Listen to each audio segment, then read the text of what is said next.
now we must look at the dialectical part as well. How can we see history as dialectical? Ever since primitive tribal society, we have had different classes. Basically, after something called the Neolithic Revolution, mankind developed agriculture, and we've been able to have some people who make food and other people who are now free to do other things.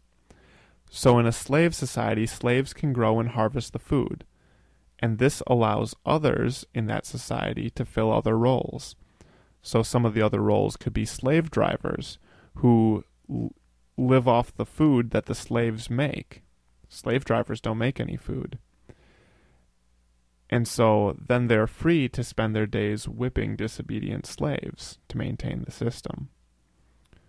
Also, the slave owner, in turn, can spend his time in luxury, enjoying the particularities of religion or philosophy, or perhaps just sipping mint juleps on the porch or reading literature, whatever he wishes to do.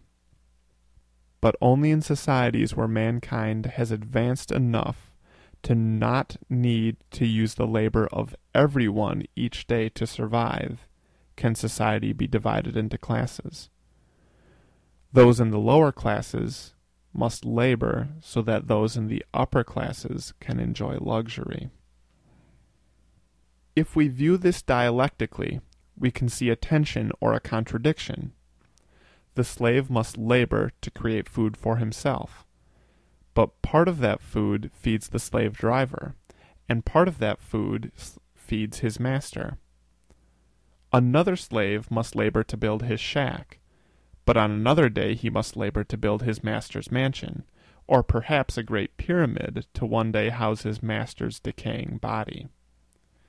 Part of his work is necessary, but part of it is appropriated by the ruling class to support the system which oppresses him. In this way, the slave embodies a contradiction, or a tension in the system. Does the slave work to support himself, or does he work to support his master? He does both. This is another case of something being both black and white at the same time. But not only does our dialectical view embrace contradiction, it also embraces change. We see this change in revolution. From time to time, society is thrown into disarray. Oftentimes, violence surges and the state disintegrates. The whole pyramid of society is thrown into the air. We no longer know who is on top and who is on the bottom. We no longer know what is our economic base, what is the structure. We no longer know what religion, politics, and art will be like in the new world. A new structure is found, an economic base is established, and the superstructure falls into place. Politics and religion shift in order to support the new system.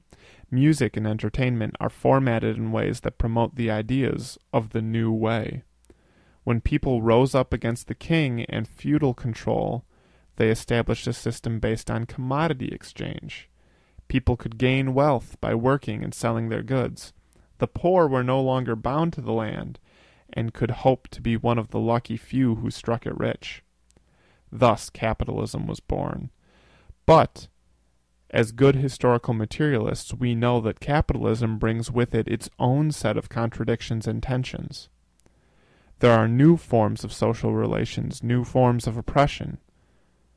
There is also a new superstructure, with new art, new music, new politics, and new religion. But our view does not end there.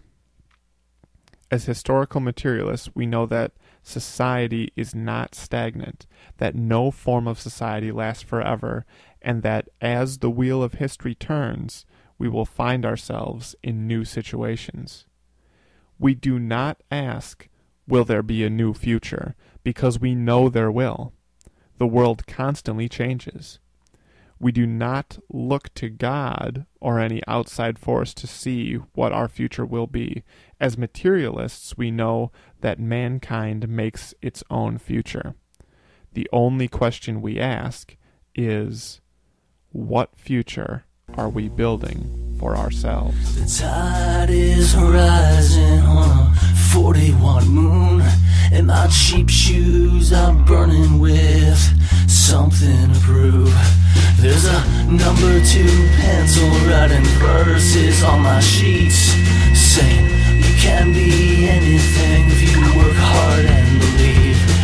Yeah, you can imagine that it all costs a little more, but there's a hell of a lot more than that to being poor.